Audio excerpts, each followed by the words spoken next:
Here with you a new chapter. Chapter name is Sales. Class 9 का chapter है, NCERT book से। Part first है। इस chapter के कम से कम 18 पार्ट्स होंगे। चलिए तो स्टार्ट करते हैं इस पार्ट को। अगर आप हमारे चैनल पर नए हैं तो सब्सक्राइब कीजिए। हमारे new update, daily new videos आप तक पहुंच जाएंगे। चलिए तो स्टार्ट करते हैं इस वीडियो को। क्विक रिव्यू लेते हैं इस चैप्टर का। All living organism in universe are made up of cells. Correct है। जो भी इस यूनिवर्स में जो एनिमल्स हैं, जो ऑर्गेनिजम्स है, सब are made up of cells. We human are we human are also made up of cells. They either exist as a single cell or as a combine of multiple cells. About cells, the fundamental unit of life,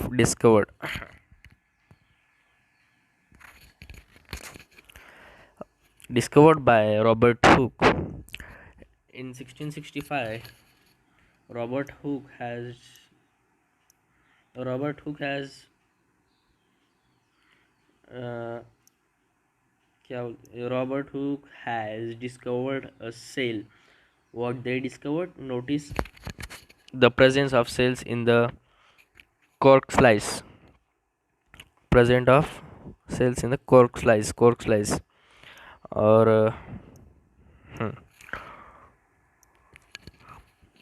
वे क्या है, spelling याद रखना ज़रूरी है scientist की।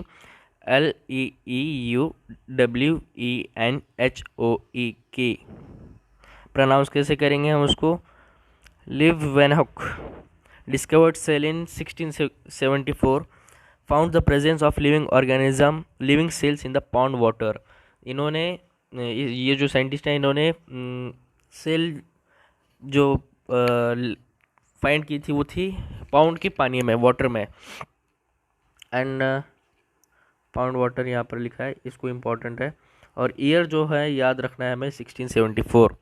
Scientist का नाम, ये एक इम्पॉर्टेंट कॉलम है जो ऊपर लिखा है इधर मैंने, जो इम्पोर्टेंट कॉलम है ये सारा, ये याद रखना बहुत इम्पोर्टेंट है। और एक नेक्स्ट पॉइंट की ओर आते हैं। नेक्स्ट साइंटिस्ट का नाम है रॉबर्ट ब्राउन। 1831 1838 में इन्होंने डिस्कवर किया, recognise the existence of a nucleus in the cell. उन्होंने न्यूक्लियस देखा सेल में। जिन्होंने न्यूक्लियस देखा, यहाँ से आप देख सकते हैं न्यूक्लियस इन सेल 1831। ओके, 1831 में उन्होंने न्यूक्लियस देखा सेल में। और अब नेक्स्ट साइंटिस्ट है पुरकिंजे प्रुकिंजे। इन्होंने डिस्कवर किया, डिस्कवर किया 1839 में। और वो डिस्कवर करने के बाद, हाँ आप देख सकते हैं यहाँ पर, हाँ Purkinje discovered 1898, invented the term protoplasm which is the liquid present in a cell. Protoplasm एक लिक्विड है जो सेल में प्रेजेंट होता है। आप देख सकते हैं यहाँ पर। ईयर क्या है? ईयर 1839 है, याद रखना बेटा, बहुत ज़रूरी है, इंपॉर्टेंट है। वीडियो में ध्यान दे बेटा, वीडियो में ध्यान दे, चल इधर उधर ध्यान मत भटकने दे तेरा। हाँ, नेक्स्ट साइंटिस्ट हैं हमारे सोचलुद्दीन एंड क्या है, एक्सप्लेन, SCHSCHLEIDEN एंड SCHWANN स्विचवन। हाँ, डिस्कवर्ड कब की उन्होंने? डिस्कवर्ड की 1838 में और 1839 में, इधर देख सकते हैं आप। और present the cell theory that all organism are actual made up of cells. इसको हाईलाइट करूँगा मैं। मेड अप ऑफ सेल्स, समझ में आया आपको? ओके, तो नेक्स्ट पॉइंट की ओर। विर्को एक साइंटिस्ट है जिन्होंने, हाँ 1855 में उन्होंने ये किया था, डिस्कवर किया था। और suggested that all cells come from cells that already exist in nature. इन्होंने ये क्या कहा था कि all cells exist in nature, comes from, suggested the cells comes from the cells, जो सेल्स आते हैं सेल्स से आते हैं जो नेचर में पहले से ही एग्जिस्ट होते हैं, जो पहले से ही रहते हैं। Theory of the cells, cell theory, cell theory, the cell theory, a cell is structural and functional unit of a organism. और सेकंड पॉइंट की ओर आते हैं, जो इसका सेकंड पॉइंट है, all the living organism are made up of cells. Correct. All the living मतलब जितने भी जीव जंतु हैं, जैसे झाड़, पेड़ है, इंसान है, जानवर है, बहुत सारे, पूरे बर्ड्स, एनिमल्स, सारे सारे जो बने हैं वो बने हैं सेल्स की वजह से। Cells are form from pre existing cells. वो अपने प्री एग्जिस्टिंग सेल से बनते हैं। और हाँ, नेक्स्ट पॉइंट की ओर। अब इसी के अंदर जो है हम इन unicellular organism and multicellular organism. Unicellular मतलब the organism that consist of a single cell such as amoeba. Amoeba एक बैक्टीरिया टाइप है जो सिंगल सेल ऑर्गेनिज्म है। आप देख सकते हैं यहाँ पर, हाँ, सिंगल सेल ऑर्गेनिज्म है जिसको हम यूनिसेलुलर कहते हैं, जो सिंगल सेल होता है।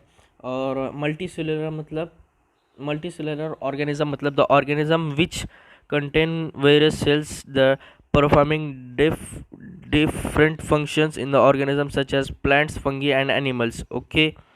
hmm. how can multicellular organism how can multicellular organism originate from a single cell? मैं आपको एक्सप्लेन करूँगा इसका पॉइंट, ये पॉइंट को एक्सप्लेन करूँगा आपको।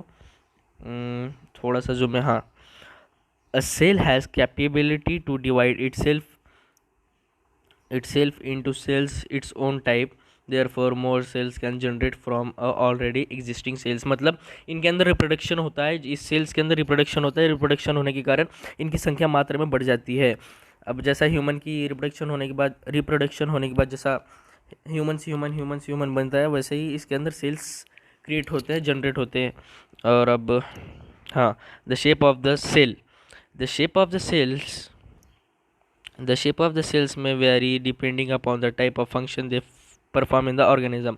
मतलब जो परफॉर्मेशन होता है ऑर्गेनिज्म में, उनके डिपेंडेंट होता है कि वो किस टाइप का, यानी किस शेप का सेल बने।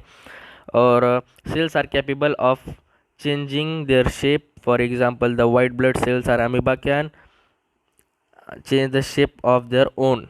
ओके। अब यहाँ पर देख सकते थोड़ा सा, हाँ, जूम आउट, और थोड़ा सा जूम आउट, और थोड़ा, ओ यार, हाँ, muscle cells, red blood cells, leaf pore guard cells, nerve cells. मैं आपको पहले दो से लूँगा। हाँ, आप देख सकते हैं यहाँ पर रेड ब्लड सेल्स कुछ ऐसे टाइप में दिखते हैं।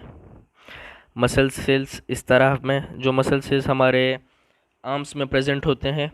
और ये अब नर्वस सेल्स आ चुके हैं। हाँ, नर्वस सेल्स कुछ इस तरह का फैला हुआ दिखता है, इस तरह का, इस टाइप का। और लीफ पोर गार्ड सेल्स, जो लीफ में सेल्स होते हैं, वो कुछ इस तरह दिखाई देते हैं, जिस तरह हम आप यहाँ पर देख सकते हैं। लीफ पोर समझ में आ गया? मैं थोड़ा सा इसको ये कर रहा हूँ रफ, मतलब डिस्टर्बेंस ना हो, इसलिए अच्छे से आपको क्लियर इमेज दिखी, इसलिए कर रहा था। Okay.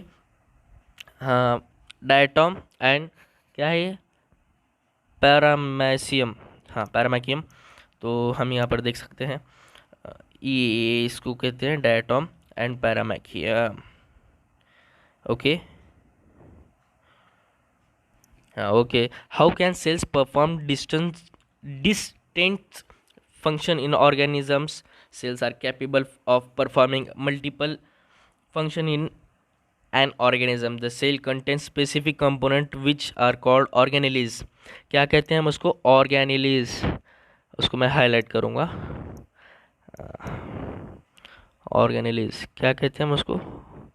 organelles। Each organelle in the cell can perform different functions such as making new cells or clearing the waste of the cell. Thus, organelles allow a cell to perform several kind of activities in organisms. Okay, आपको समझ आया होगा, I think so। इसको भी थोड़ा,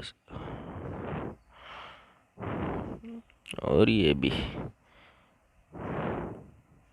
इस paragraph को, it is very important paragraph, तो पूरा ही हाईलाइट हो जाएगा। तो अगले वीडियो में हम पढ़ेंगे, अगले लेक्चर में हम पढ़ेंगे, अगले वीडियो में structure and component of cell, organisation of a cell, animal cell and plant cell में दोनों का डिफरेंस पढ़ेंगे और बहुत कुछ पढ़ेंगे। तो अभी के लिए बाय, मिलते हैं अगले लेक्चर में, अगले वीडियो में।